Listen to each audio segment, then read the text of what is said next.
Welcome back.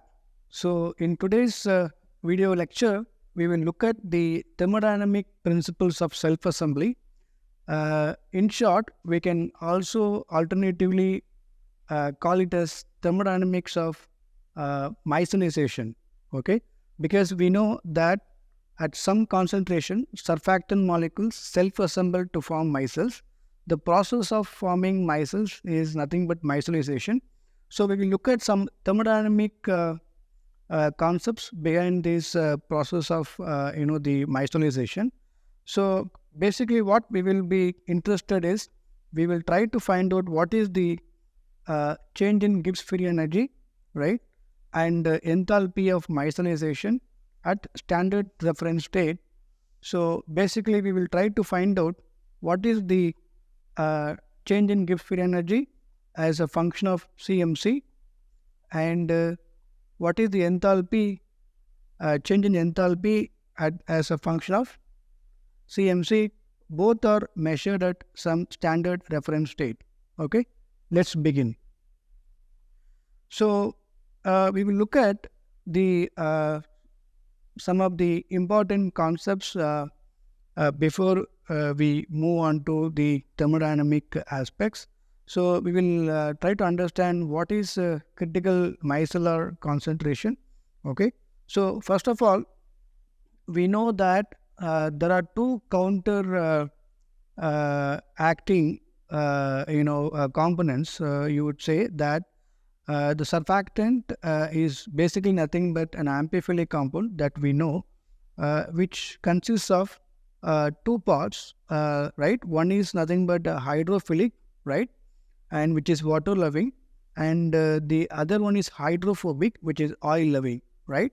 So these two counterparts. So when you disperse this or dissolve this surfactant into, let's say, solvent like water or any medium, so because this is hydrophilic is water loving, it would want to maximize its exposure with water molecule. We're talking about aqueous solution here.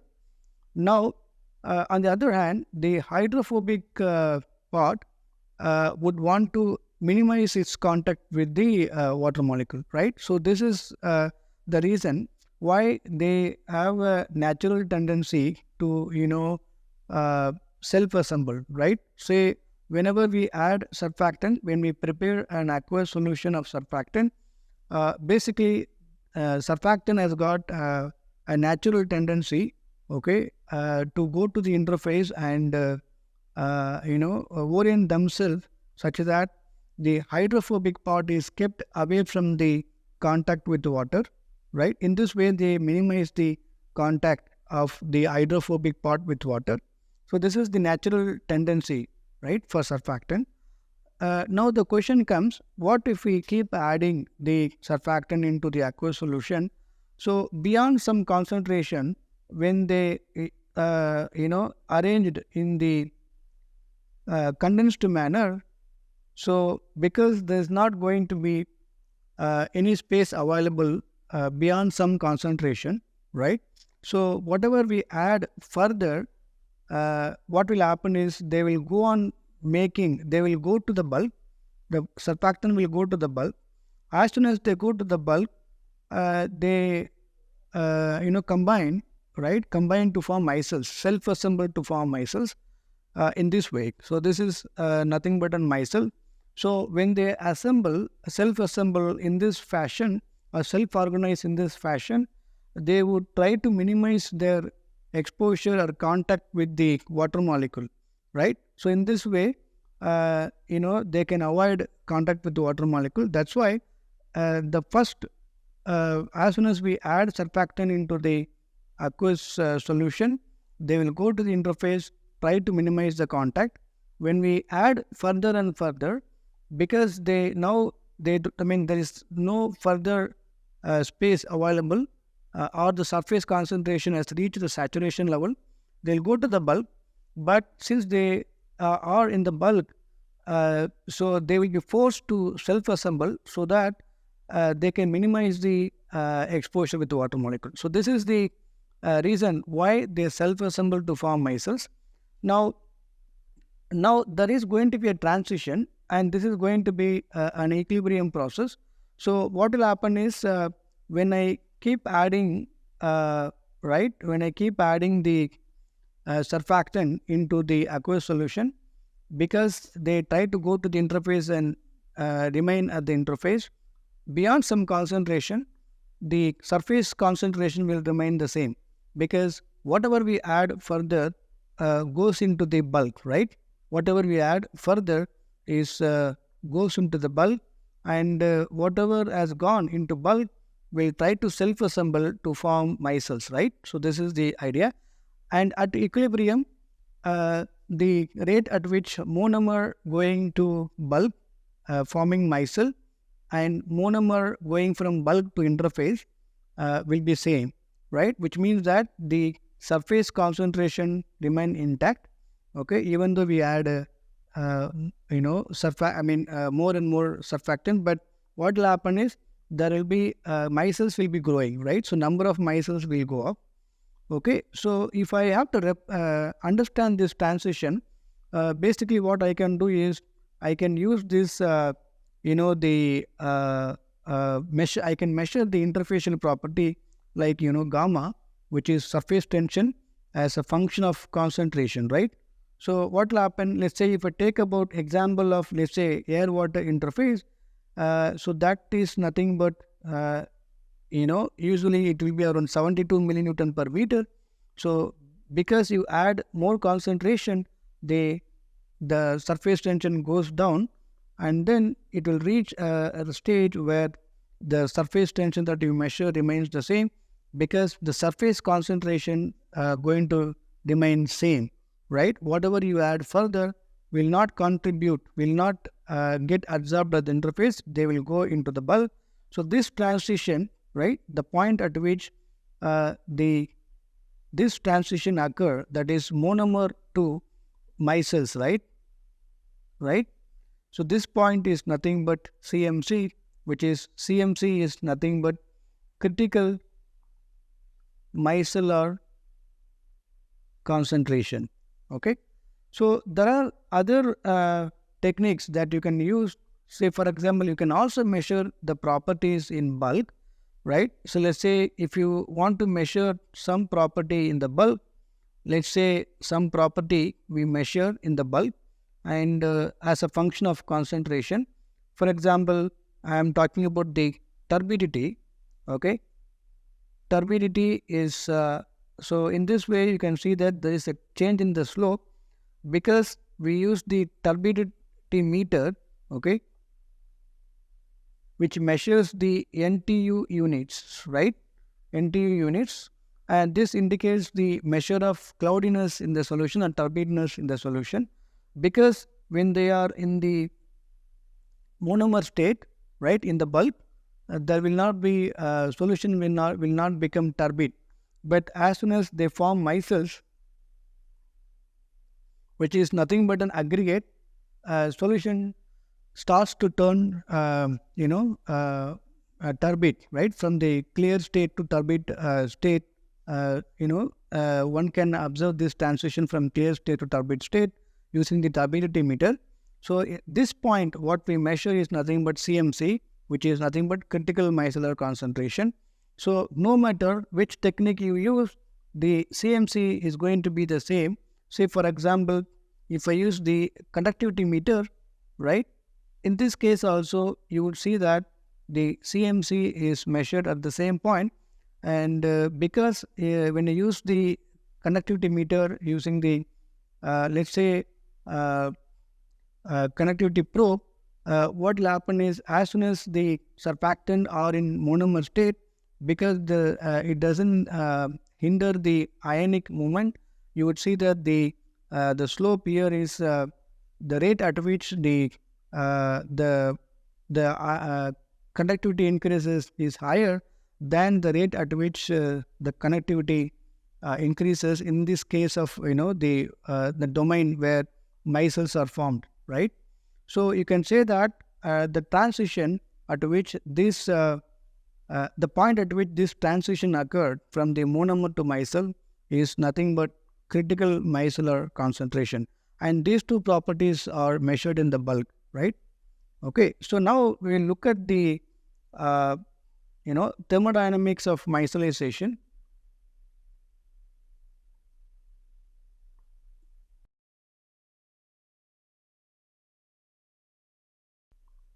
Okay, so as we know that we will the surfactant monomer to micelles, that is aggregate structures, are formed, right? During this process, we can use the reaction approach, right, to represent the scheme.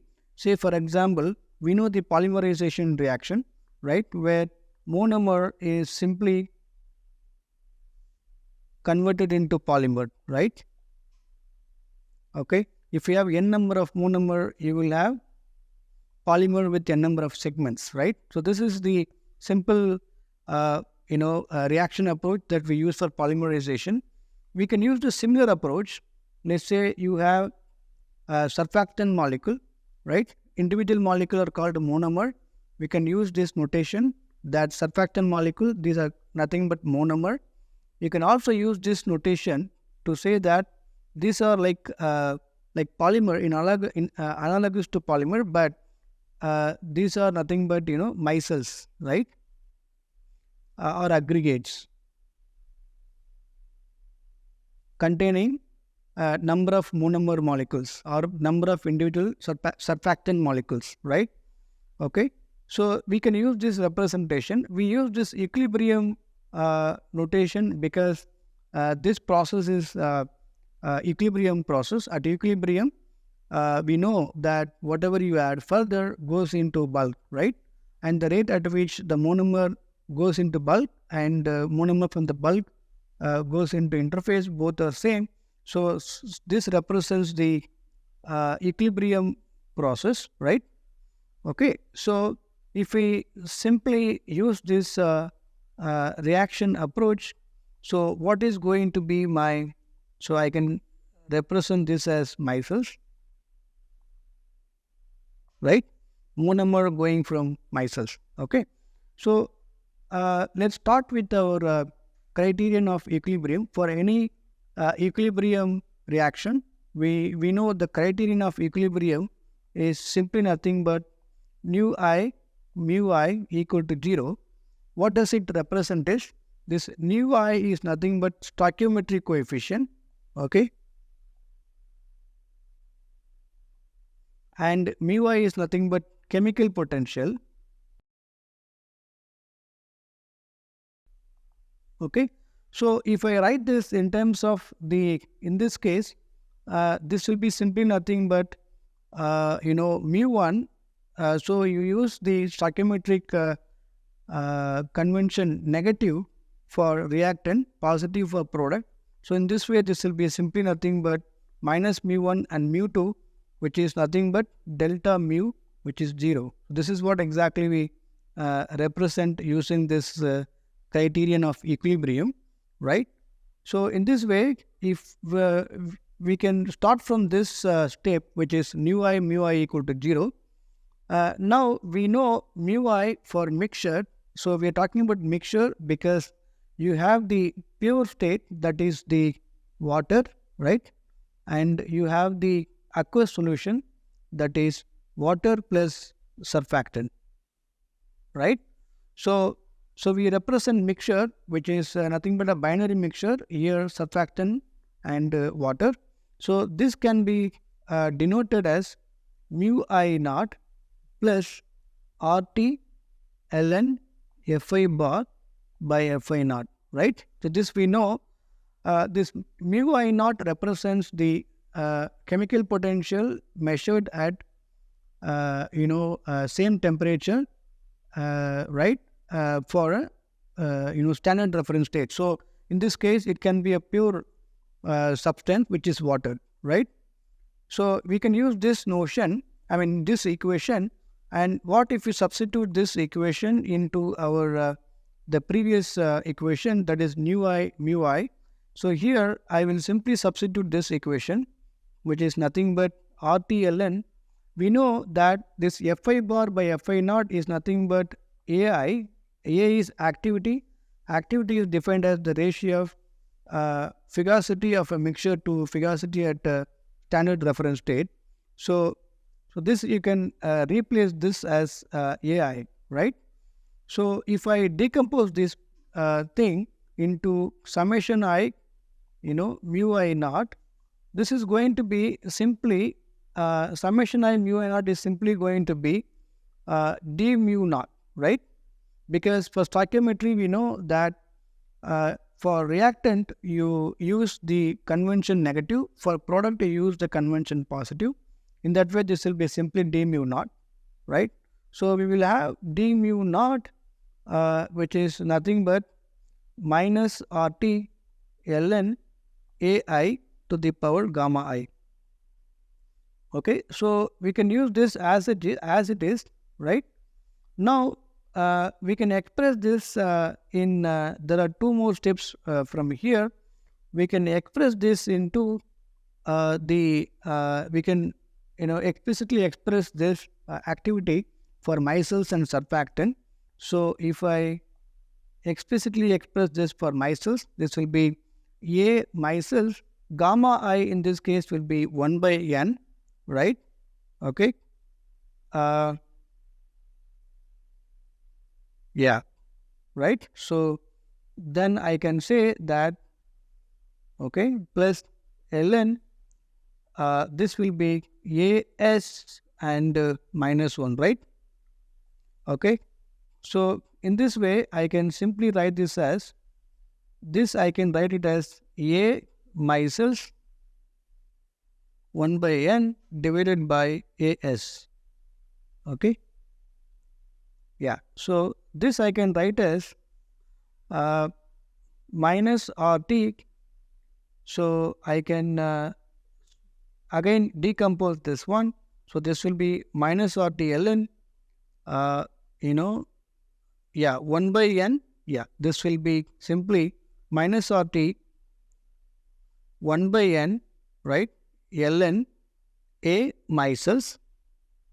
Okay. Okay. Then you have minus, ln AS. Okay. So this is what we have. So if you say that n is number of monomers, usually very large, right? In that case, we can say that 1 by n will be negligible. Okay. So in that way, we will only get it up this term. What we will have is simply RT ln AS, right? This is what we will have. Now we know that the activity can be expressed in terms of concentration. Okay. Remember, since we have a Lorentz operator here, so we want to normalize this with respect to some reference state. Usually in textbook, many textbook they don't use any reference state here, but if it is not mentioned explicitly, you should understand that it is normalized with 1, right? But in this case, we can use some standard reference state to normalize this one, so that this particular quantity will be dimensionless, right? So in this way, you can say that this is nothing but RT ln C by C naught. So C naught is for the pure water case, right? This is for pure water, and this one is for aqueous solution, right? Which means the binary mixture containing surfactant plus water, right? So now we have the d mu naught, which is nothing but RT ln. We know at equilibrium, we're talking about equilibrium, the concentration that we measured belong to the critical micellar concentration. In that case, you can simply say the concentration that we measure is nothing but the concentration at CMC. So we can retain this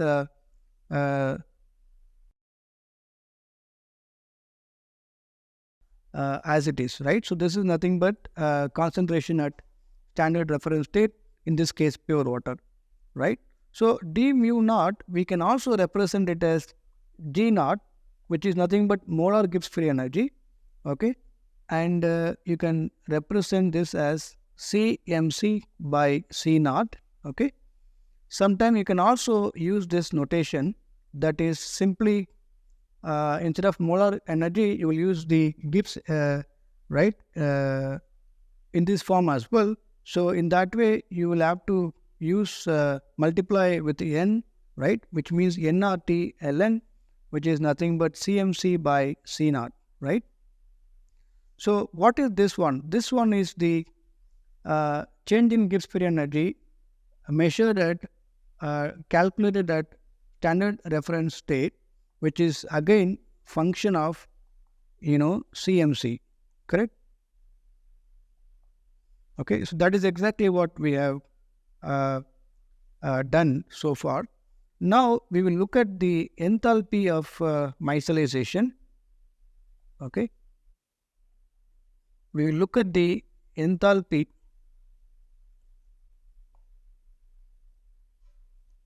You look at the enthalpy of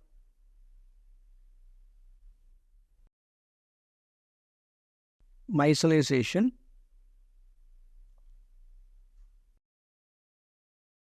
So now we'll look at the enthalpy of micellization, right? So we will borrow the concept from Helmholtz-Gibbs enthalpy, right? So Helmholtz-Gibbs, right, relation.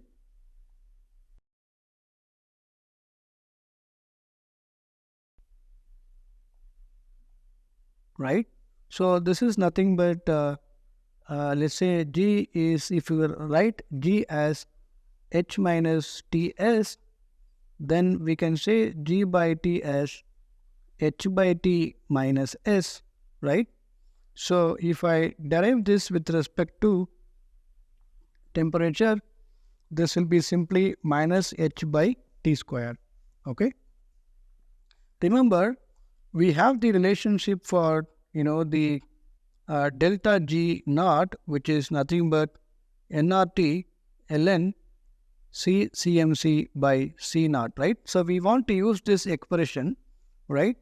And for that, what we have to modify is both the side you have to use this operator and use this standard reference state notation. So what you can simply write, modify, we can modify this equation simply into dou G naught, right, by T divided by dou T, which is nothing but minus del H naught, right, T square by T square. Okay, so in this way, we can use this expression because this is expressed in terms of change in Gibbs free energy at standard reference state, right? So if I have to use this, then I can say this as NR, right, ln CMC by C naught, okay, which is nothing but minus delta H naught by T square into dt, right? If I integrate on both the side, I will simply have NR ln CMC divided by C naught, which is nothing but delta H naught into 1 by T2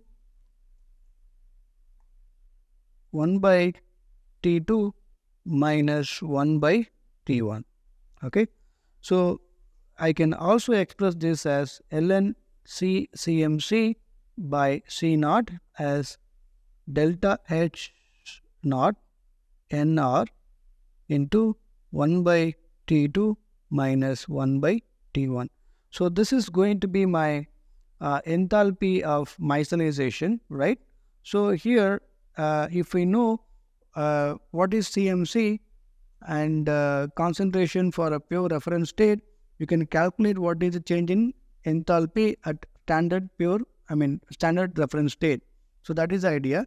Here also you can see that the equation is in the form of function of CMC, right? So that is our objective. So now we have deduced equation for both the case, that is Gibbs free energy and enthalpy. both are now function of CMC, right? So if you got a binary mixture, we can actually calculate the change in Gibbs free energy, right, at any pure reference state for the surfactant mixture or solution, right, in this way, right? We'll stop here. We will continue from the next lecture. Thank you.